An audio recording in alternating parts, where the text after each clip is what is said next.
आज हम डिस्कस करेंगे class 12 macro economics chapter 1 national income and related aggregates और इसका टॉपिक हम देखेंगे concept of stock and flow. Students, इससे पहले ऑलरेडी मैं इस चैप्टर की 2 वीडियोस डिस्कस कर चुकी हूँ, तो जिन स्टूडेंट्स ने वो वीडियो नहीं देखी तो पहले देख लें और चैनल पे नए तो चैनल को सब्सक्राइब करना ना भूलें। आज मैं स्टार्ट करूँगी आप लोगों के साथ स्टॉक और फ्लो का कॉन्सेप्ट। स्टूडेंट, ये बहुत इंपॉर्टेंट टॉपिक है और एग्जाम में इसका डिफरेंशिएशन भी बहुत बार पूछा जाता है। तो आइए देख लेते हैं 3 पॉइंट से आपको डिफरेंशिएट करने के लिए, जिससे कि आपको क्लियर हो जाएगा कि स्टॉक क्या होता है और फ्लो क्या होता है। सबसे पहला point, any economic variable which is calculated at a particular point of time. एक इकोनॉमिक वेरिएबल, इकोनॉमिक का मतलब होता है जिसमें मनी टर्म्स की बात कर रहे हैं हम, और पर्टिकुलर पॉइंट ऑफ टाइम पे जिसको मेजर किया जा सके वो क्या कहलाता है, स्टॉक कहलाता है। और वहीं कंपैरिजन में फ्लो क्या होता है, कोई भी इकोनॉमिक वेरिएबल जिसको किस कैलकुलेट कर सकते हैं during a period of time. Period में हम कैसे लेते हैं, 1 मंथ, 1 ईयर। जैसे सपोज किसी टीचर की सैलरी है, पर मंथ उसको 25,000 रुपीज मिल रहे हैं, तो वो क्या होगा, वो इसका फ्लो है। और अगर हम बात करें स्टॉक के अंदर, जो सेविंग्स आप लोग करते हैं वो किस में आता है, वो स्टॉक के अंदर आता है। ये स्टैटिक नेचर का होता है, इसको चेंज नहीं किया जा सकता, जबकि फ्लो जो है वो डायनामिक नेचर का होता है और इसको आप चेंज कर सकते हो according to the change in the environment. There is no time dimension in stock variable, time dimension नहीं होता है स्टॉक वेरिएबल के अंदर, जबकि फ्लो के अंदर क्या होता है, टाइम डायमेंशन होता है। अगर हम एग्जांपल की बात करें, डिस्टेंस हो गया, डिस्टेंस को हम लोग स्टॉक बोलते हैं। अमाउंट ऑफ मनी हो गया, मनी सप्लाई हो गया, वाटर कितना है टाइम के अंदर, ये सब हमारा किसमें आएगा, पर्टिकुलर पॉइंट ऑफ टाइम की बात कर रहे हैं हम, तो वो स्टॉक कहलाएगा। और फ्लो जो आपकी चीजें फ्लो में चल रही है, जैसे स्पीड हो गया, आपने मनी स्पेंड किया, वो आपका आना जाना, ये सारी चीजें, वाटर जो रिवर्स के अंदर ऑलरेडी है, एक्सपोर्ट और इम्पोर्ट मतलब हमारा ट्रेड, वो सारा हमारा किसमें आता है, फ्लो के अंदर आता है। तो आई थिंक आपको क्लियर हो गया होगा 3 पॉइंट्स के अंदर, और आपके एग्जाम में अगर क्वेश्चन आता है तो आपको यही 3 पॉइंट्स एग्जाम के अंदर लिख कर आने हैं। अब आगे चलते हैं स्टूडेंट्स 4 सेक्टर्स ऑफ इकोनॉमी के बारे में। हमारे कॉन्सेप्ट के अंदर आप लोगों के 4 सेक्टर्स गिवन है। कौन कौन से 4 सेक्टर होते हैं, एक होता है हाउस होल्ड, प्रोड्यूसर, गवर्नमेंट और रेस्ट ऑफ द वर्ल्ड। ये 4 सेक्टर्स होते हैं स्टूडेंट्स।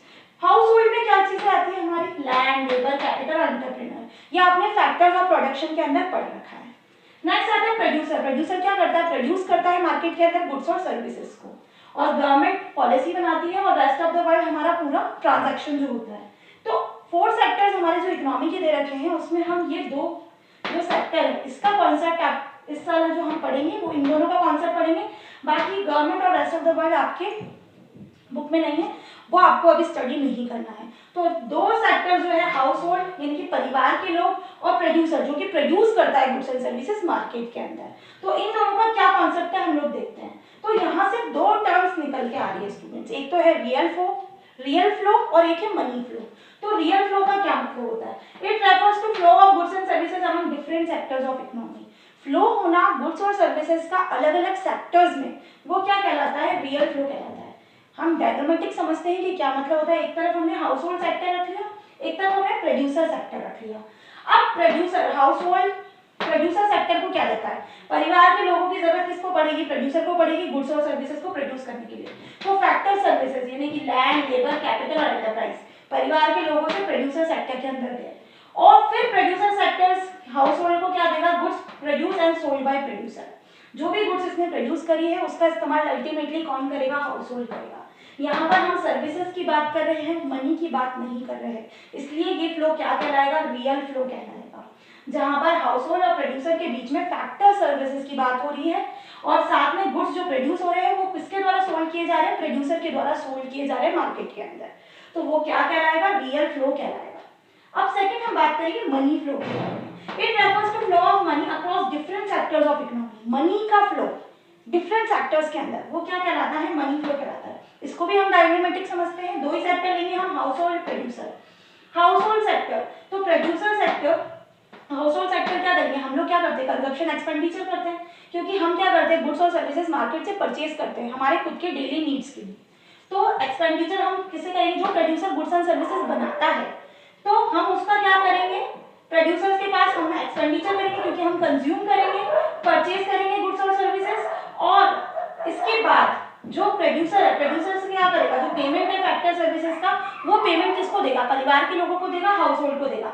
और वो फैक्टर्स ऑफ सर्विसेज पे क्या क्या सर्विसेज का पेमेंट होता है, जैसे लैंड अगर हमने यूज करी है प्रोड्यूसर ने, तो उसके बदले वो रेंट देगा। ठीक है। उसके बाद है आपका लेबर, लेबर के लिए इसके बाद लेबर को क्या दिए जाएंगे, वेजेस दिए जाएंगे, और कैपिटल पे इंटरेस्ट लगेगा, और प्रॉफिट, एंटरप्रेन्योर को प्रॉफिट होगा। तो ये चारों चीजें, रेंट, इंटरेस्ट, प्रॉफिट और wages in the form of factor services, producer किसको देगा, हाउस होल्ड को देगा, और हाउस होल्ड क्या करेगा, अपना कंजप्शन एक्सपेंडिचर करेगा, जो प्रोडक्शन किया है प्रोड्यूसर ने उसका। तो यहाँ पर हम किसकी बात कर रहे हैं, मनी टर्म्स की बात कर रहे हैं, तो ये क्या कहलाएगा, मनी फ्लो कहलाएगा। तो आई होप स्टूडेंट्स आपको रियल फ्लो और मनी फ्लो दोनों का कॉन्सेप्ट क्लियर हो गया होगा। एग्जाम के अंदर अगर आपका क्वेश्चन भी आता है कि बताइए ये रियल फ्लो है या मनी फ्लो है, तो अगर आपको कॉन्सेप्ट क्लियर होगा तो आप कर सकते हैं कि भाई इसमें क्या हो रहा है, जिसमें फैक्टर इनकम की बात हो रही है, जहां पर इनकम जनरेट हो रही है या इनकम से रिलेटेड बात करें या मनी से रिलेटेड बात करें, वो हमारा मनी फ्लो कहलाएगा। और सिंपल टर्म से रियल फ्लो, जहां पर हम लोग किसकी बात कर रहे हैं, फैक्टर सर्विसेज की बात कर रहे हैं, जिसका ही आदान प्रदान हो रहा है, जहां पर गुड्स और सर्विसेज की बात हो रही है, वो हमारा रियल फ्लो कहलाएगा। तो इसके आगे मैं नेक्स्ट लेक्चर में डिस्कस करूंगी स्टूडेंट्स। अब आपको करना क्या है, ज़्यादा से ज़्यादा आप मुझे कमेंट करके बताएं कि आपको ये वीडियो कैसी लगी, और जो स्टूडेंट चैनल पे नए हैं वो चैनल को सब्सक्राइब करना ना भूलें, और साथ में नोटिफिकेशन बेल आइकन को जरूर प्रेस कर दें ताकि मेरी अपकमिंग सारी वीडियोस की नोटिफिकेशन आपको मिलती रहे। और आप मुझे अदर सोशल मीडिया प्लेटफॉर्म पर भी फॉलो कर सकते हैं। Thank you.